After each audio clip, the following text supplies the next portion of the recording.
everyone, my name is Yaneli. So I wanted to come to you this week to talk a little bit about the analysis that you're going to encounter for this week's module readings and your assignment. So let's go ahead and get started. The objective of this presentation is to give you some techniques on how to become an active reader and how to approach this week's 2-5 analysis assignment. So I'm hoping to give you some good tips to come up with in addition to what's been discussed in MindEdge. So it's a little bit of a presentation that goes hand in hand with it. So I want to start off with saying that it's so important that whenever you're reading that you're connecting to the text, because as you're connecting to the text, then it can allow you to understand it that much more. And connecting to the text can look very differently. It's not necessarily can I relate to the text all of the time, but it can be a way to ask yourself questions to understand the text that much more. For example, asking yourself, what's this about? What does this word mean? That's kind of controversial. I wonder why it is that way it is. So you go through and you ask specific questions that can allow you to gain a much more deeper understanding into your particular assignment and or reading. Now, I am going to provide all of you this AVID strategies, 6 strategies at a glance, and it basically allows you to see what kinds of questions that you can ask yourself when connecting to the text. And there's 6 different categories where you visualize, summarize, clarify, connect, respond, or question. So as you're reading the particular article, there might be questions that come up, and it's important to write those questions down, whether it's on the margins or writing them down and trying to further understand the text that much more. Or perhaps you're reacting to the text and responding because you're connecting to it. You agree with the author, you disagree. There are questions that can go through and clarify. So let's say, for example, there's a key word that you don't understand. That's when you can go and look it up in the dictionary. So, you go through, connect, summarize, visualize, clarify, respond, question. I'm going to provide this in our Monday announcement for this week, so that way you can maintain the active reading strategies that are really important to understand the text that much more. Now, there are 2 different techniques that personally as a reader I feel really connect to me in terms of how I was able to go through and be an active reader and really engage with the text. The first one is called annotating, and this is where you go through and you take whatever it is that you're reading, whether it's an article or a book or a magazine, and you write on the margins and within the text in order for you to be able to, again, do all those 6 things that we just talked about: connect, question, and other points of that matter. So on the screen here, you're going to see 2 pages from one of my favorite books. It's 1984 by George Orwell. And when I went through and I read this, I went through and I underlined, wrote on the margins, made connections, pointed arrows. If there wasn't a word that I understood, I went through and I wrote a synonym on the top that I had looked up. And I'm making connections to what's going on today and what was happening in the novel, how I'm going through and understanding it. So as you go through, you can annotate your articles by going through and printing them and going and analyzing them and directly writing within the margins. So this is one of those ways so that way you're not missing anything and you're really going through and identifying those key features. And one good way to really start off doing that is, again, by going back, if I go back to this one, the 6 strategies at a glance, read through those and then start applying them as you go through and you read your article. So that's one key feature or one technique that you can use to get that much more from the text and be an active reader. Another technique that has worked wonders for me is note-taking. And note-taking can really look however it is for you. When you're going through and you're reading through, you can take notes on a piece of paper, you can take notes on your computer, on your desktop, in a virtual document.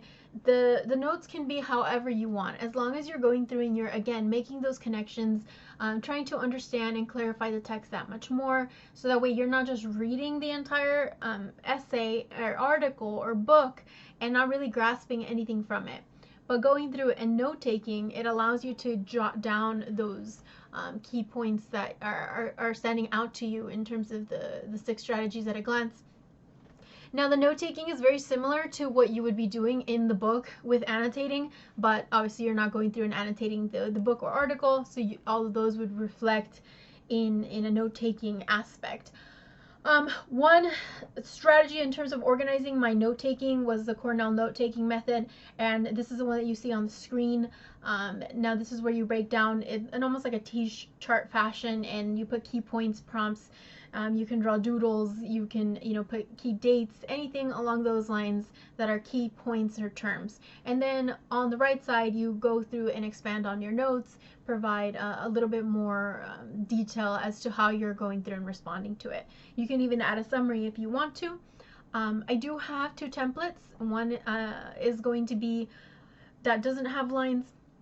The other one will have lines, and I'll also provide that in the Monday announcement, just in case if you want to organize your notes and you want to note take while you're going through reading, you can do so. Now, you don't have to do one or the other. It's up to you, but I highly recommend that you do this so that way you can start engaging with your text. Last week you had a literal reading of one of your chosen articles, and this week you're revisiting that same article, and now you're analyzing it for its very minuscule details. You'll continue to do that to get that much more from the text. There were occasions when I was reading, when I was a student, or even now, where I do both in terms of annotating and I note take too. So use the techniques that work for you, and if you are open to trying new things, this is where you can go through and try them. So I'm moving on to the rest of this presentation. I'll be talking a little bit about the questions that are asked out of this week's 2-5 assignment, which is titled Importance of Analysis. If you go through and you read it in Brightspace, you're going to come across the overview, the prompt, and then there are 3 bullet point criteria that I'm hoping you're going to go through and address within this assignment. Each of these bullet points are comprised of several different smaller questions, and I don't want you to miss anything. So make sure that you read everything in its smallest detail, because some of the bullet points can have 2 questions or more than one element to address. So if we look at that first bullet point, which says, discuss the context of your selected article, the author's purpose, and the style and tone. What have you learned from this early analysis? I wanted to break down a few of the questions that are asked there, and as you see on my screen, we look at context. So the first thing is you ask yourself, what is it that inspired their writing? What are they writing about? What's the background information that is provided for me within the article itself? Are they giving me stories that are providing me a little bit about that? It's really looking at the who, what, when, where, why, how of the story. And then giving that to your analysis so that way you're understanding everything. Who are the major, I don't want to say like characters, but what is it that they're talking about? What's the problem? What are they discussing? What are they arguing? Where is it taking place? Anything along those lines. Background information can be context. And there's a lot more that's going to be discussed within MindEdge. Now, another point that it's asked about is, what is the author's purpose? So are they there to persuade, to entertain, to inform? If so, how can you prove it? By looking at specific examples within the text to prove that to me. It also asks about the author's style. So are they writing in a casual, academic, informal, formal? There's a lot of different ways that you can address their style. And then the last point that's really integrated within that first sentence is, what is the author's attitude or tone to their writing?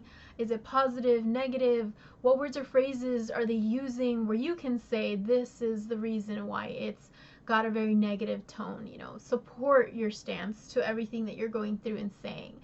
Don't just say he has a positive tone. Explain to me, give me an example, show me why you have come down to that conclusion. And I will provide for you a tone chart in addition to the one that is already in MindEdge, so that way you can get a little bit more tone words into there too. Now, in this week's announcement, much like I did in last week, I will also provide you a student example. That way you can go through and read how each of those given points are going through and being analyzed by a specific student who met all of the criteria. So in this student example here, as you see on my screen, this is how they wrote their their response to that first question. What is it that they learned, the tone, and so forth. You'll see annotations along the side showing you that they have clearly met all of the criteria within that specific question there. Now, as we go back to the prompt and we look at bullet point 2, it says, how will a closer analysis of the author's claim and the writing structure help you to learn more about your selected reading?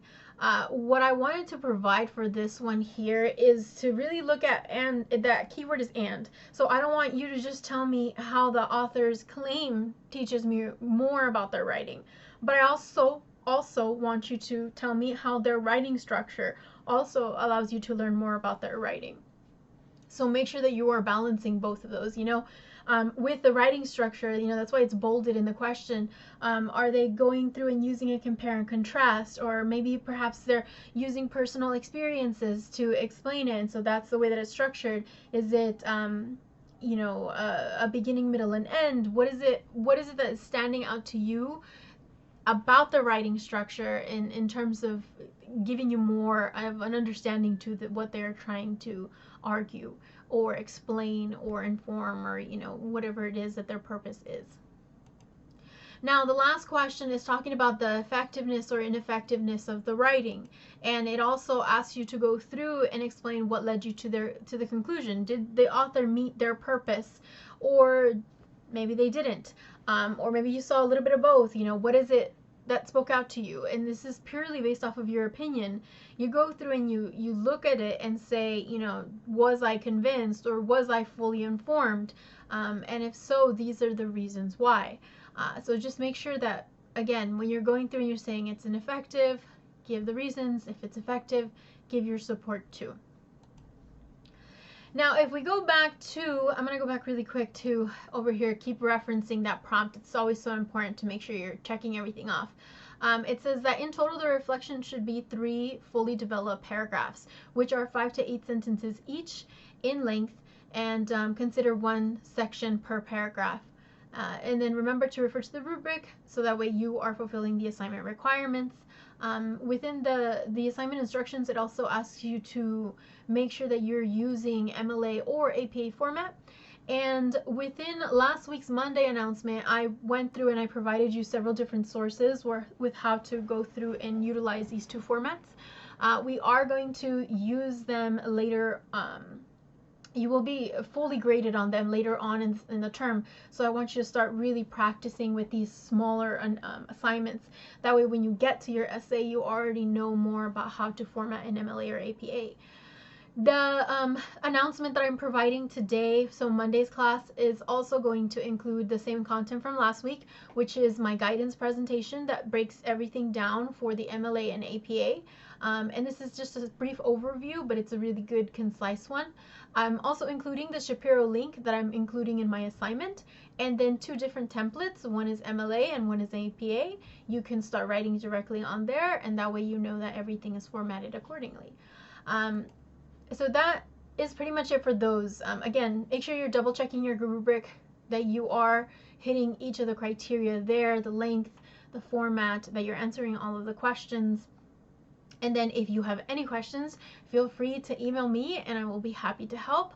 I'm really excited to see what it is that you write and that you've gained from it, from a much deeper analysis.